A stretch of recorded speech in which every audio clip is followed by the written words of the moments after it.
Hey everyone, my name is Sean Arnold, and today I wanted to give you my review and final thoughts on Paragon's open beta. I've played this game for about a week now, and I'm going to kind of just give you my thoughts on my whole experience of doing so.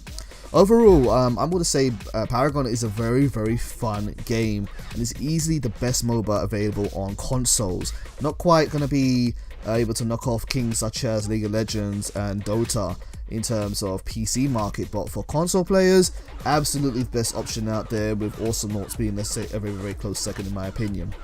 There's so many different characters you can play in this game, and each one adds increasingly different levels of depth and variety in terms of gameplay. You'll be spending hours trying to learn how to the best ways to play your character, how to go up over or against other characters, how to work together with your teammates, what are your best matchups, what are your worst matchups, what you should be doing. You're going to be doing that for a long time if you enjoy playing this game. Also, this game's card system, which it uses to design your character's abilities, adds an extra layer of depth and strategy, kind of like a trading card game a la Yu-Gi-Oh! Or Magic the Gathering. In fact, I spend almost as much time as I have looking up guides on how to build my character's deck before even going out to play them, and then trying to work out what is the best way to kind of execute the use of those cards and which ones I should upgrade first. The game is very visually appealing. I think it looks fantastic for what it wants to accomplish as a third-person MOBA, and to be honest with you, I actually feel like I prefer playing this than the top-down view that you pretty much see in most MOBA games. Playing in third person really kind of puts you there in the action, and it's easily just my favorite way of playing a MOBA, especially with the gamepad.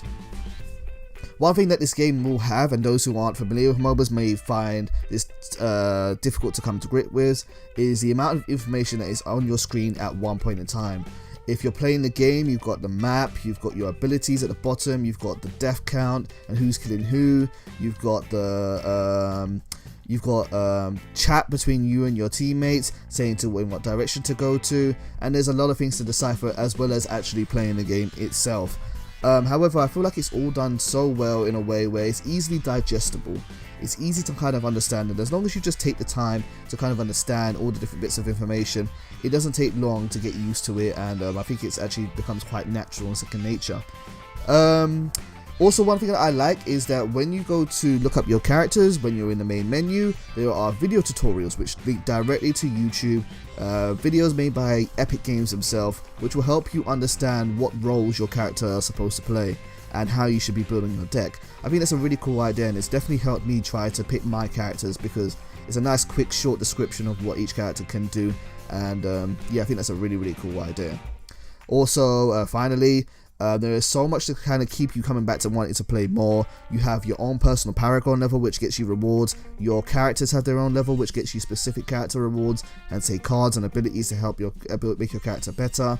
There are weekly quests where you can get certain cards for doing those. There are daily rewards in the forms of chests, where if you win a game, up to 3 games every day, you get a free card pack for doing so. And it seems that Epic Games are going to be bringing out new characters every 3 weeks for this game, with one new character coming out next week who looks a whole lot of fun to play. Now, in terms of the negatives and the downside of this game, there's quite a few, but there's 2 main things. First of all, it's Paragon's pricing structure. The pricing structure for this game seems really unclear to me. I've been tracking this game for a while now, since seeing this game at Sony's E3 press conference back in 2015. And when the game was originally released, quote-unquote released, earlier this year, the game was considered to be in early access, and on the PSN storefront it said it would be free to play come in the summer. Or if you wanted to get into early access, you had to buy what was called a Founders Pack or a Master Pack or another type of pack, and those ranged for £16 to £60. Now, now that we've come to the summer, the game has finally been here and has been released, quote unquote, but now it's being said that it's in open beta. So I'm kind of confused as to what was the point of the early access packs. Why would you buy a pack to get early access into a beta? I don't understand that. I figured that those packs were to buy early access into this free-to-play game, and it would help out the developers. all in all, it kind of makes no difference in a way, I guess, but it is a little bit confusing to me, and it makes me wonder, if we're currently playing this game in open beta, what comes after that? Will there be an official release? Will that be free, or will we have to pay for that? Really not quite sure. Now if you go to the PSN store, it still seems to be kind of confusing. We're in this open beta and the packs are still there, but they've been slightly changed. You've got the Paragon Prime pack, which is £16, and you've got the Paragon Epic pack for £29, and by buying these packs you now get a few skins and some EXP boosts and this thing called Master Challenge, which I'm not really too sure on how much worth of value that is, to be honest, because I haven't touched those at all. So again, these packs were very similar to what you could have gotten for early access, including being able to play the game early, yet they're still charging quite so much for them. It's just a little bit confusing. I don't really quite understand it. Also, when you actually come to playing the game, there are two forms of in-game currency. You have reputation and coins, which can both be earned by playing the game. Reputation buys items which affect gameplay, such as more cards which equal abilities for your characters, or master challenges, whatever they do, and are only earnable by playing the game. Although that's not really true, because you could buy a pack and get cards and get most master challenges through those. Coins, however, buy cosmetic items, and you could go to the PSN store, then buy 1,000 coins for £8, 2,600 coins for £16, or 5,600 coins for £40. The pricing structure is really weird. There's so much you can buy for this game, and if I was to buy everything, this game would be easily around £200, quite easily. And they also have things on the PSN store such as the Fae bundle, which is a skin and master challenge for the character called the Fae, and I'm gonna guess there's gonna be more of those in the future. Now, I don't mind paying like a DLC or paying for DLC to kind of help out a game, particularly if it's been free. If there's a game that I've enjoyed, I'm happy to buy DLC to say, hey, I enjoyed your game, take my money, hopefully it helps you make it better, and so on and so forth. But I do find this whole structure to be kind of confusing, and really hope they find a way to kind of make it really clear to the consumer to say, hey, this is what we're offering, this is what you have, what we would like you to pay if you need to pay anything, or otherwise don't worry about it. Just make it really easy to understand. Now, I played this game for 19 hours in total according to my profile on Paragon, and through those 19 hours I managed to earn 75,000 plus in reputation and 550 coins. And what does that get you after about 19 hours? Well, for my reputation, I could either buy one master challenge, or 7 packs of random cards with 5 cards in them, or 16 individual cards which link to a specific type. It's not a whole lot. Or with my coins, I could maybe buy one skin for my coins, which is a skin that's actually on sale for 500 for Iggy and his other Scorch, his other buddy there. Now, when I opened these packs, I was trying to get a specific card. In fact, I just wanted a second mana potion so that my early game was a bit better. But naturally, I didn't get one because all the cards in the packs are random. If you buy a random card pack, a pack of 5, you have a 5 out of 287 card chance of getting the card that you want.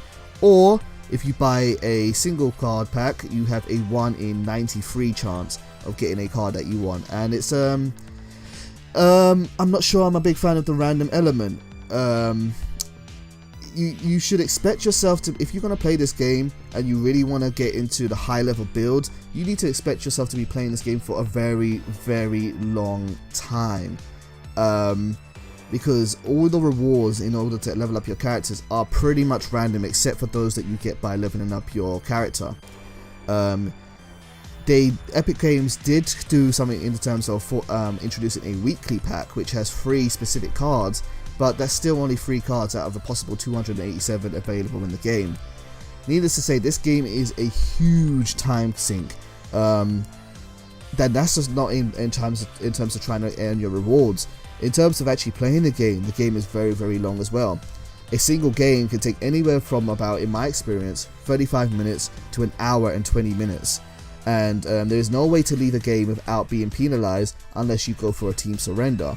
And a team surrender you can't actually choose until you're at least 25 minutes in the match, and if you choose the option to do a team surrender, you must have a 4-to-1 vote in favor of stopping the match by your team. Otherwise, even if it's 3-2, the game will not stop, the vote will be nullified, and you still have to keep on playing. Because of this, I've seen people just blatantly AFK during a match and you can't replace them, or people just purposely kill themselves during a match because they think we're going to lose and they don't want to play. And there's no real way of dealing with that whilst you're playing the game. You have to kind of just long it out until the end of the game.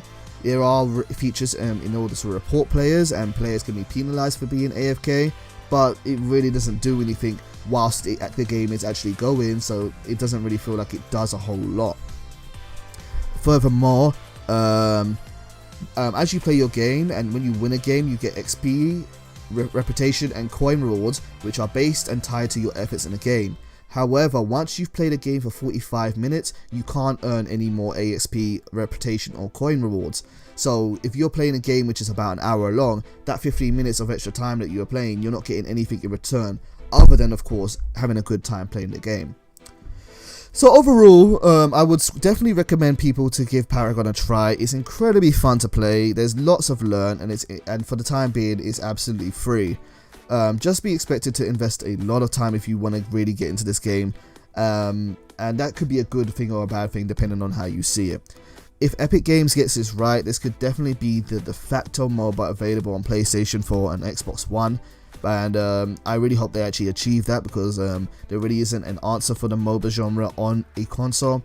And whilst the currency system and the pricing structure of the game is kind of confusing, I was able to ignore it quite easily and still have a fun time for the 20 hours or so that I played. Right, well, that's been my review of Paragon. If you guys want to see more of Paragon gameplay in the future, let me know either by giving this video a like or leaving a comment down below, and I'll be happy to play it on stream more if you want to see that. Otherwise, I'm just going to move on to other things. But thank you guys very much for listening to my review, and if you do give Paragon a try, let me know. And if you want to play with me on PSN sometime, the account name is the Arnolds Play, and I'll be happy to play with anyone or teach them a couple of things. Thank you very much for watching this video, and take care.